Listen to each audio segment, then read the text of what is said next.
Diama Tottenham Hotspur yongeye gutera ikipe ya Manchester United ku mukinnyi bita Matheus Fernandes. Ije ni imbaraga nyinshi cyane, ni nyuma yuko Manchester ariyo yari herereyo cyane. Abantu benshi barimo baribaza bati kuki Tottenham Hotspur irimo iragenda ataka ikipe ya Manchester United ku bakinnyi bose muri buka na Sandro Tonali ariko imaze kuba iherereyo. Ndakuramukije cyane, reka nkwifuza icyumweru cyiza, urakaza neza nanone ku muryango wa Dako Sport Hub ukomeza kugenda kugezaho amakuru ya siporo umunota ku munota kandi agezweho. Uyu munsi rero mfite amakuru menshi byatari, ndaza kunyarukira kuri uyu mukinnyi witwa Matheus Fernandes uri kugaragara mu ikipe ya Manchester United. Tottenham Hotspur yabyivanzemo Real de Madrid, Atletico Madrid, inkuru ni nyinshi cyane. Alejandro Gilmardo, Julian Alvarez, King Jin Lee ndetse n'abandi bagiye batandukanye mu muryango w'ikipe ya Atletico de Madrid. Nico Paz mu muryango w'ikipe ya Madrid, ibintu bisubiye rudubi, ibintu Real Madrid bishyize ku rundi rwego, hamwe n'andi makuru menshi cyane agiye atandukanye.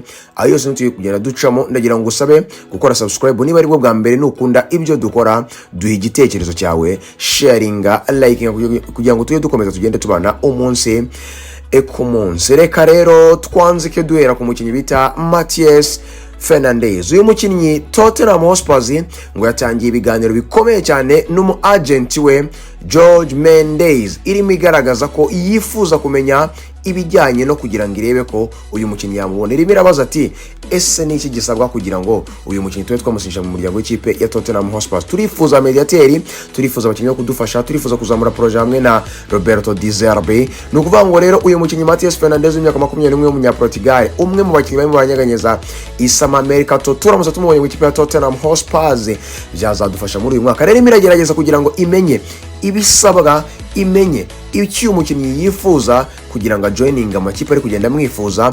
Abo bita aba director sportive ya Tottenham, Roberto Di Zerbi ndetse n'ubuyobozi bw'ikipe ya Tottenham bukomeje kugenda bubaza igisabwa kugira ngo uyu mukinnyi bita Matheus Fernandes ukomeje kwifuzwa n'amakipe atari make muri ubu Burayi barebe ko bamusinyisha muri uyu mwaka. Benshi bakomeje kwibaza bati kuki Tottenham Hotspur ikomeje kugenda yataka Manchester ku bakinnyi ba mediateri kugenda yifuza so kugira ngo izamure ibiciro by'abakinnyi Manchester ihendwe. No kuvuga ngo mwibuke neza ko iyi Manchester yo yazamuye urwego kuri uyu mukinnyi Matheus Fernandes. Igisigaye no kudiringa ku giciro cy'uyu mukinnyi hagati ya Manchester n'ikipe ya West Ham United. West Ham United kubera ko imaze kubona ko uyu mukinnyi yifuzwa n'amakipe menshi, harimo ikipe ya Manchester, Tottenham Hotspur, Paris Saint-Germain yari iri mu minsi ishize, ikipe ya Real de Madrid Jose Mourinho yamushyize ku rutonde rw'abakinnyi yifuza muri mediane. Ni ukuvuga ngo rero ntago bagomba gukora ikosa, bagomba gutuza ngo ikigomba kuba kuri transfer gikomeye byatari nuko West Ham igomba gutuza ikareba ikipe izaza itanga byinshi kurusha izindi. Nukuvuga ngo hagiye kubaho gupandana hagati ya Manchester, Tottenham Hotspur, hagati y'ikipe ya Real de Madrid. Ikipe izaza neza ivuga ibintu bya fresh ku ruhande rw'ikipe ya West Ham ngo niyo izubahirizwa kugira ngo ihabwe uyu mukinnyi yerekeza mu muryango w'iyo kipe izaba yatanze ibyiza kurusha izindi zose. Nukuvuga ngo rero Manchester United iherereyeyo ngo kandi ibiganiro bigeze kure hagati y'umu agent Jorge Mendes n'umukinnyi ngo personal terms zararangiye, ngo umukinnyi wita Matheus Fernandes we yamaze kubatekereza ko kwinjira mu muryango w'ikipe ya Manchester United nta kindi gisabwa. Uyu munyaportugal rero Tottenham Hotspur ikomeje gushyiramo imbaraga, Real de Madrid imufite ku rutonde kandi iracyabishaka cyane. Manchester United yo ngo ibiganiro bigeze kure, personal terms zararangiye, igisigaye ni West Ham ni Manchester kugira ngo bumvikane kubisabwa kugira ngo barebe ko uyu mukinnyi yakinjira mu muryango w'ikipe ya Manchester. Don't forget that uyu mukinnyi yashyizwe ku giciro cya miliyoni 85 ku muntu wese uzaza yifuza kuba yasinyisha Matheus Fernandes. Ese ni Tottenham Hotspur, ni Manchester United, ni Real de Madrid iri buze kuba yerekana uyu mukinnyi w'imyaka 21 w'umediateri Matheus Fernandes, uyu munyaportugal. Gusa ngo Bruno Fernandes wakomeje gukora iyo bwabaga kugira ngo arebe ko uyu mukinnyi ndetse na Diego Dalo bamuzana mu muryango w'ikipe ya Manchester United. Reka tuva ngaho tunyarukire mu muryango w'ikipe ya Atletico de Madrid, bamwita Alejandro Gilmardo. Nyuma yuko Atletico de Madrid imaze kubura Makukurera akerekeza mu muryango w'ikipe ya Real de Madrid, ikipe ya Atletico de Madrid yamaze kwizera neza ko Alejandro Gilmardo kuva mu muryango w'ikipe ya Bayer Leverkusen bagomba kuba bamusinyisha uko byagenda kose. Person terms ngo zamaze kuba zigera ku musozo. Uyu mukinnyi yemeye kuba ya joining ikipe ya Atletico de Madrid. Uyu mukinnyi afite imyaka 30, ni umukinnyi w'ikipe ya Espagne ndetse na Bayer Leverkusen. Ni kuvuga ngo rero Atletico de Madrid ngo nayo yamaze kuba yashima ko yamwinjiza, gusa ngo igiciro cya Bayer Leverkusen kiracyari hejuru kubera ko yatangire kuri miliyoni 30 kugeza kuri 24. Atletico de Madrid iri gutanga miliyoni 12 kugera kuri 15, no kugira ngo rero babashe baganire ibiganiro bijyanye n'aya mafaranga bagomba kuzatanga, ubundi Alejandro Gilmardo yinjira mu muryango w'ikipe ya Atletico de Madrid. Ndakwibutsa ko ibijyanye na person terms ibiganiro n'umukinnyi byararangiye, byo Gilmardo yamaze kuba yumva ko yajya mu muryango w'ikipe ya Atletico de Madrid. Igisigaye ni ukumvikana ku giciro ndetse n'ibindi bitandukanye hagati ya Atletico de Madrid ndetse na Bayer Leverkusen kugira ngo uyu mukinnyi witwa Alejandro Gilmardo yinjire mu muryango w'ikipe ya Atletico de Madrid. Kuri urwo ruhande rwa Atletico de Madrid wo bita Kang Jae Lee, ndavuga Lee Kang-in, umukinnyi w'ikipe ya Paris Saint-Germain imyaka 25. uyu munyanya South Korea attacking midfielder ndetse na winger niyo myanya akina. Ni ukuvuga ngo uyu mukinnyi yamaze kuba yumvikana na Atletico de Madrid ku bijyanye na person terms neza byararangiye. Igisigaye hagati ya miliyoni 40 ndetse na 50. Uyu mukinnyi w'ikipe ya Paris Saint-Germain ngo irimo iraganira ikipe ya Atletico de Madrid kugira ngo ikipe ya Atletico de Madrid irebe ko yamwinjiza mu muryango w'ikipe ya Atletico de Madrid. Ni ukuvuga ngo ikipe ya Atletico de Madrid ikomeje kugaragaza ubushake bwo hejuru kuko iri kwifuza umukinnyi Lee Kang-in kugira ngo ibashe kuba yamusinyisha mu mwaka utaha w'imikino, irebe ko yamukoresha muri uyu mwaka. Ndagira ngo mwibutse ko uyu mukinnyi ikomeje kugenda yitwara neza nubwo atabona umwanya munini wo gukina. Yifuje kuba yasohoka mu muryango w'ikipe ya Paris Saint-Germain kugira ngo ajye gushaka umwanya ugaragara wo kugira ngo ajye akina, kugira ngo atazajya bura amahirwe yo kuzamura urwego rwe ababujijwe n'ikipe ya Paris Saint-Germain, kubera ko biragaragara ko yamuburiye umwanya uhoraho wo kumukinisha muri cya kibuga cy'ikipe ya Paris Saint-Germain. Tukirangwa mu ikipe ya Atletico de Madrid, Julian Alvarez ni deal ikomeje kugenda ivugwa. Murabizi ko ikipe ya Barcelona yatanze miliyoni 100 bakazitera utwatsi. Real de Madrid itanga miliyoni 150 bazitera utwatsi, ariko ntibanasubiye Real Madrid kugira ngo bajye kuganira, bajye kunegosia. Ngo byagaragaye yuko Real de Madrid yari irimo igerageza kugira ngo irebe ko yakivana mu gisebo cy'umugalacticos yari yatangaje miliyoni 150, kubera ko bamenye ko aho bagomba gutanga amafaranga miliyoni 150 bitazemera. Rero bagaragaza ko bagiye kwa Atletico de Madrid ku mukinnyi wita Julian Alvarez, ariko batari seriye kubera ko nyuma yaho ngo ntibongeye gusubirayo. Rero ikipe ya Atletico de Madrid muri rubanda indani ndetse n'ahandi hose hagiye hatandukanye yakomeje kugaragaza ko Julian Alvarez ngo ntabwo yifuza kuba yamugurisha, yifuza kuba yamugumana kugira ngo imukoreshe mu myaka iri imbere. Amakipe nka Barcelona akomeje kugaragaza ko niyo target ya mbere barimo barifuza. Julian Alvarez byavuye muri Gavi, byavuye mu bakinnyi bose ba Barcelona uko bagenda babivuga, bigaragara ko Barcelona yarakaniye kugira ngo isinyishe uyu mukinnyi. Hategejwe kureba ko Barcelona izongera kwitorora ikajya gutanga andi mafaranga mu ikipe ya Atletico de Madrid, kubera ko iya mbere bid ubusabe bwa mbere barabaganze muri Atletico Madrid bwa miliyoni 100.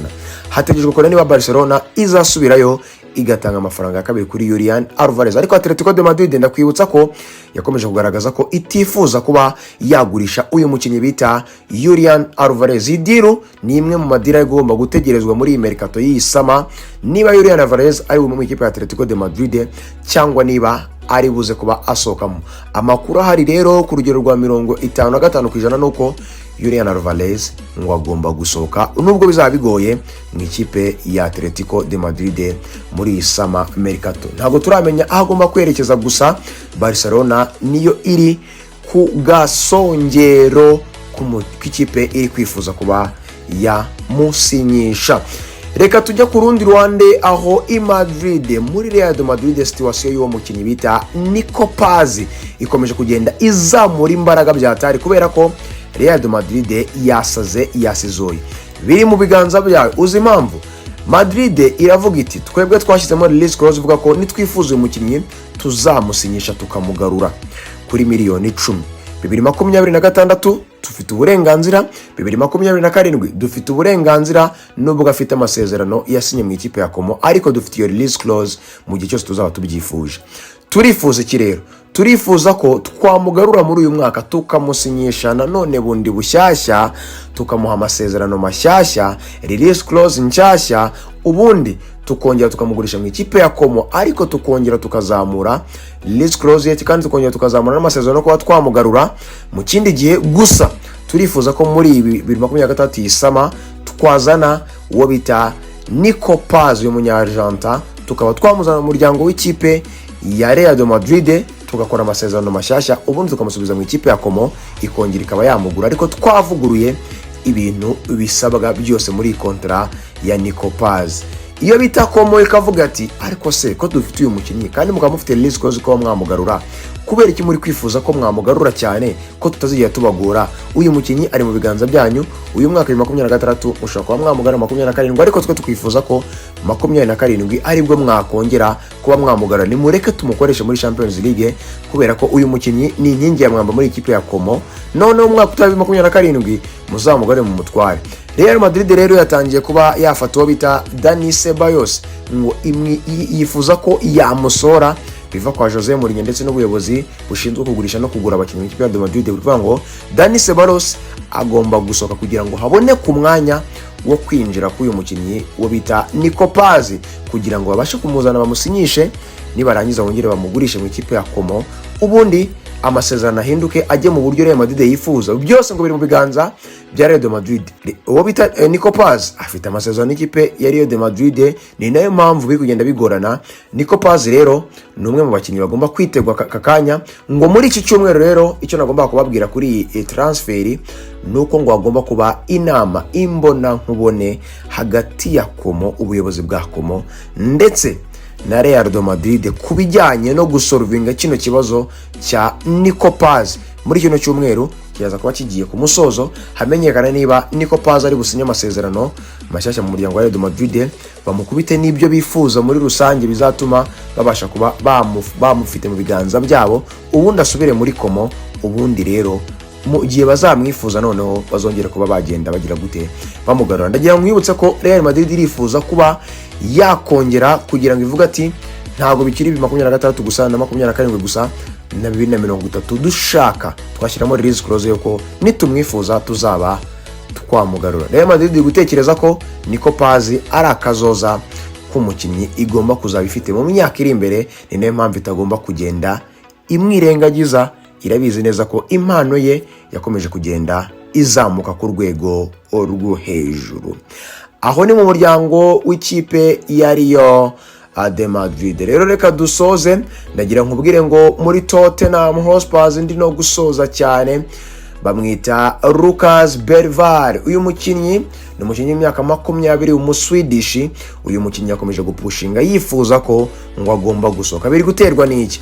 Kubera ko arimo kubona aba bakinnyi bari kugenda bifuzwa n'ikipe ya Tottenham Hotspur, harimo Sandro Tonali, Matheus Fernandes. Bose na mediateri we yizeraga ko kubera ko uyu mwaka amaze kuba adaptation yifata mu ikipe ya Tottenham Hotspur, kandi mu myaka ishize ntabwo yigeze abona imyanya yo gukina. Ni nyuma ko Tottenham yamurwane n'ikipe ya Barcelona yarekura, Tottenham iramwinjiza. Uyu mukinnyi akaba ari kubona abana bakinnyi bari kugenda bagurwa, arimo arabona ko akazoza ke mu ikipe ya Tottenham gashobora kuba kagenda akagorana. Ni nayo mpamvu yifuza kuba yasohoka. Hari amakipe ari kumwifuza, no gutegereza uyu muswedish imyaka 20 Lucas Bergvall ko agomba gusohoka mu ikipe ya Tottenham muri mercato, akajya kugerageza chapitre nshyashya. Yatangiye kuganiriza ikipe ya Tottenham ndetse na Tottenham ngo yatangiye kuba yamwemerera ko yagerageza chapitre nshyashya mu yandi makipe. Uyu mukinnyi rero Bergvall, uyu mediateri, ni umwe mu bagomba kwitegwa kugeza kuri saa aho bagomba kwerekeza, niba bagomba gusohoka mu gihe w'ikipe ya Tottenham Hotspur bakajya kugerageza ubuzima bushyashya ahandi hantu hose hagiye hatandukanye. Ndagira ngo rero ngushimire cyane, ndagushimire cyane ko ukomeje kubana natwe, ndagushimire cyane ko ukomeje kugenda kurikirana kino kiganiro ukageza ku musozo. Ikindi ndagusaba ko wakora subscribe niba ukomeje gukunda ibiganiro dukora umunsi ku munsi, sharinga, likinga, duhe igitekerezo cyawe cy'ubona twahindura. Ikindi ndakwibutsa ko uyu ni Dako umuhondo mwigi, Merikire muri bombe, Diama, Mortgage Football is always my love, na Dako na Ruago. Ndagira ngo ubwire ngo ibiganiro bya sport hano kuri Dako Sport Hub byo nakagaruka. Ndagushimiye cyane ko ukomeje kubana natwe, nawe ukomeje kubana natwe umunsi ku munsi. Imana ikomeze kubana nawe. Ndagira ngo nkwifurize n'icyumweru cyiza muri iki cyumweru kigiye kuza. Imana ikomeza kuguha umugisha mu byo ukora byose. Ndagira ngo ushimire cyane ko wakomeje kubana natwe kuri kino kiganiro kirambuye. Imana ikomeje kubana nawe. Ibiganiro bya siporo byo nagaruka kuri The Sport Hub. Imana ikomeje kugenda ibana nawe cyane. Ciao ciao, bye bye, hasta la vista.